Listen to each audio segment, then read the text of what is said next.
Assalamualaikum warahmatullahi wabarakatuh. Perkenalkan, nama saya Dimas Bintang Hardiansyah dengan NIM 411251051 dari Teknik Informatika dengan kelas Selasa pagi H122N dengan dosen pengampu Pak Mugi Rianto SP.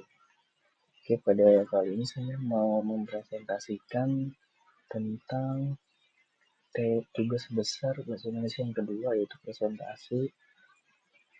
Nah, oke, kita mulai saja.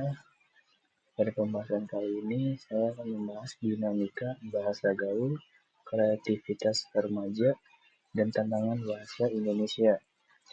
Fenomena bahasa gaul mencerminkan kreativitas generasi muda dalam komunikasi, namun di balik kreativitas itu muncul kekhawatiran akan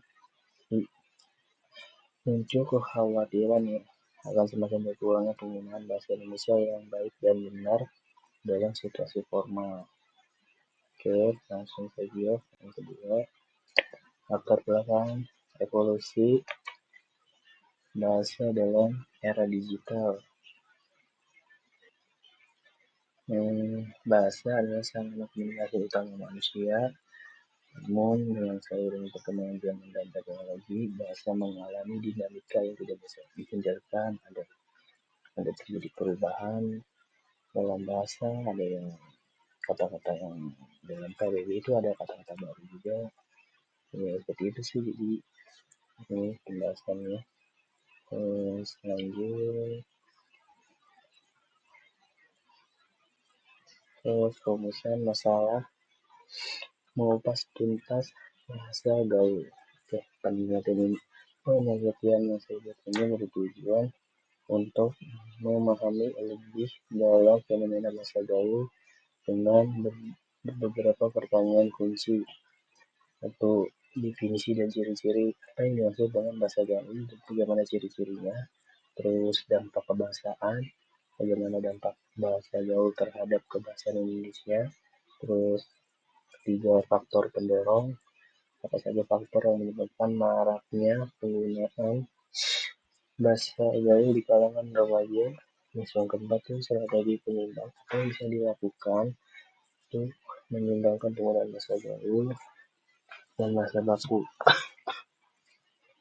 Oke, lanjut. Tujuan dan manfaat penelitian.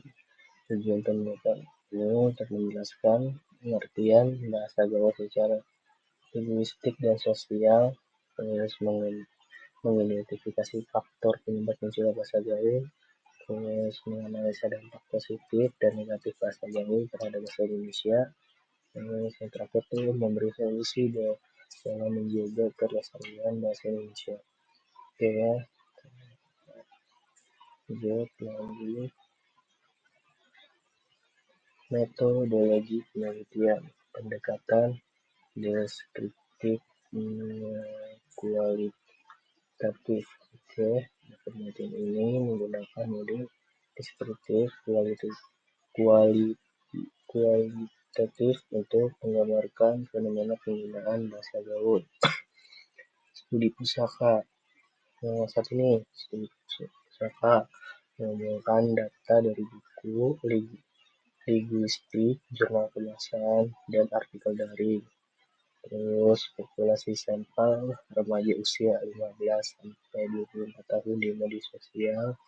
Terus yang ketiga itu observasi daring, mengamati percakapan remaja di media sosial seperti Instagram, TikTok, X atau yang sekarang di Twitter yang sekarang jadi X itu namanya. Terus analisis data, reduksi, pengujian, dan penarik kesimpulan. Oke, pendekatan kualitatif memungkinkan penelitian memahami makna di balik pemakaian bahasa gaul dalam konteks sosial remaja. Oke, lanjut. Pengertian dan ciri-ciri bahasa gaul. Apa itu ciri-ciri bahasa gaul? Ciri-ciri bahasa gaul, ciri-ciri utama bahasa gaul. Satu, singkat atau plesetan kata. Contoh, baper itu dia bawa perasaan. Terus yang kedua, adopsi bahasa asing, terutama dari bahasa Inggris. Seperti healing, yang bisa liburan tuh, kering, ya gimana sih, ya kelakuannya begitu. Walking, terus yang juga dari konteks sosial informasi, digunakan dalam situasi santai dan tidak resmi, seperti ya percakapan antar teman di kampus maupun di rumah ya. Terus yang keempat tuh dinamis dan cepat berubah, selalu mengikuti tren dan perkembangan zaman tuh yang lagi ada sekarang ini. Oke, lanjut. Fenomena fenomena dan faktor pendorong bahasa gaul. Remaja menggunakan bahasa gaul untuk mengekspresikan identitas, humor, dan keakraban. Nah, makanya dengan adanya itu ya, dengan itu ya remaja ya kayaknya bahasa gaul sih. Enak aja ngomong sama teman-temannya ya. Pengekspresian diri, identitas, dan keakraban seperti bestie, untuk sahabat, kita tugaskan untuk ayo kita lanjut atau ayo kita pergi ke situ gas lah. Terus pengaruh media sosial menuju bahasa gaul sebagai simbol modernitas dan kreativitas. Terus pergeseran makna, ada kata healing, maaf ya, untuk kata pergeseran makna, kata healing yang semula berarti penyembuhan atau penyembuhan diri ya, terus ini jadi bermakna jalan-jalan atau jalan santai itu dari kawan-kawan juga. Itu sih faktor pendorongnya ya. Faktor pendorongnya tuh satu, pengaruh media sosial dan budaya populer. Yang kedua, globalisasi bahasa asing terutama bahasa Inggris. Yang ketiga, kebutuhan ekspresi diri dan solidaritas kelompok. Terus yang keempat, kreativitas berbahasa generasi muda. Oke, lanjut.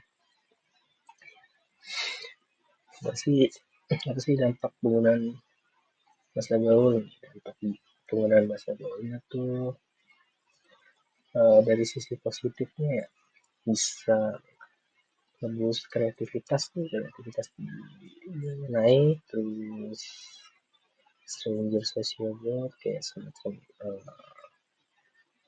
memperkuat hubungan sosial. Ya negatifnya sih kayak ya, kayak converse dia nggak formal banget jadi caranya, kadang sama yang lebih tua tuh kurang sopan didengerin, ada sexuality itu ya bisa jadi ya, ada yang kadang-kadang toxic gitu ya. Ya nih gitu aja. Dampak negatifnya tuh meningkatkan stres. Tadi aku baca grafik ya, sekarang pengertiannya satu persatu.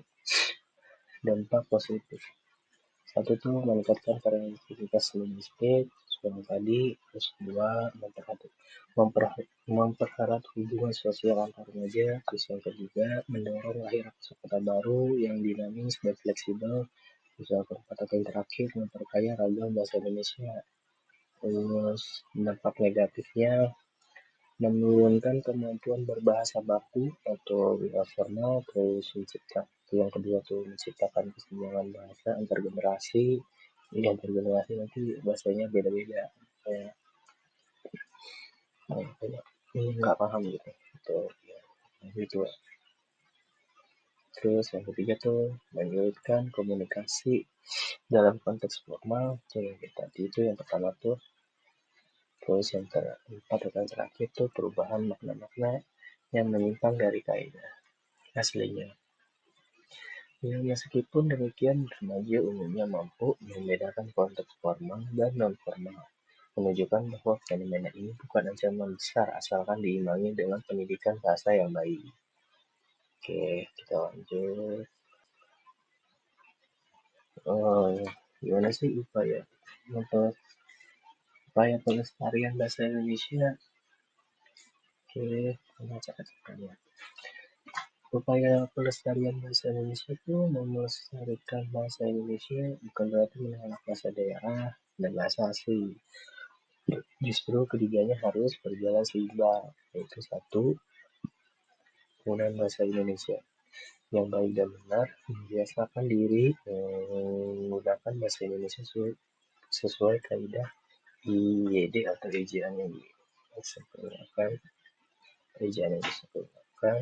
dalam situasi formal. Terus yang kedua, pendidikan bahasa yang menarik tuh, membuat pembelajaran bahasa Indonesia lebih interaktif, relevan dengan tren media sosial. Terus yang ketiga, kampanye literasi bahasa dan sastra, mengadakan kegiatan seperti lomba menulis, membaca, puisi untuk meningkatkan kecintaan terhadap bahasa nasional. Oke, maaf ya.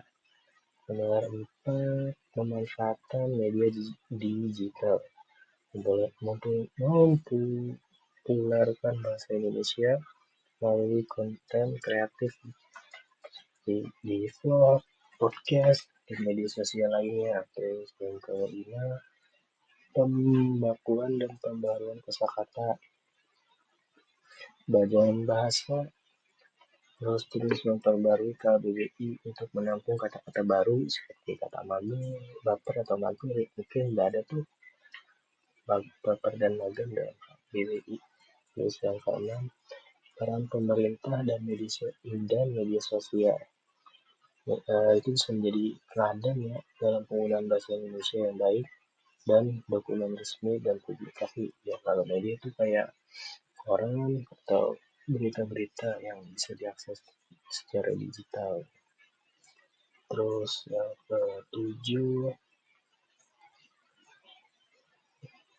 ketujuh tuh kesadaran individu ya, menulis caption media sosial itu kan kesadaran individu menulis caption media sosial dengan bahasa yang benar, terus membaca karya lokal dan berbicara sopan.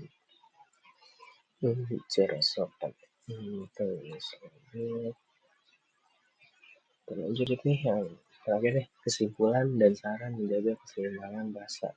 Oke, kesimpulan yang saya dapat dari tugas besar bahasa Indonesia satu, adalah bahasa gaul adalah bentuk kreativitas berbahasa remaja yang lahir dari perkembangan zaman dan teknologi. Meskipun memberi warna baru dalam komunikasi, bahasa gaul juga membawa tantangan dan menjaga keutuhan bahasa Indonesia yang baik dan benar. Keseimbangan antara penggunaan bahasa gaul dan bahasa baku perlu dijaga agar bahasa Indonesia tetap menjadi alat pemersatu bangsa. Terus saran yang saya dapat dari satu bahasa Indonesia itu, tugas belajar bahasa Indonesia itu sarannya penggunaan bahasa. Satu, penggunaan bahasa diharapkan lebih bijak dalam memakai bahasa gaul sesuai situasi dan konteks, serta menggunakan bahasa Indonesia yang baku dalam situasi formal. Terus yang kedua, dari guru, orang tua, masing-masing perlu mengarahkan penggunaan bahasa Indonesia yang baik dan benar, serta aktif memberikan pemahaman agar remaja mampu berbahasa secara cerdas dan bertanggung jawab.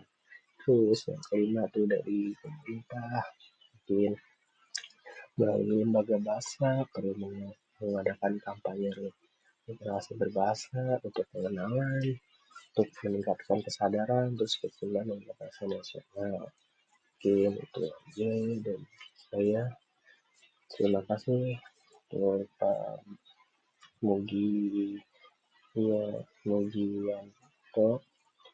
Yang dari saya, terima kasih. Assalamualaikum warahmatullahi wabarakatuh.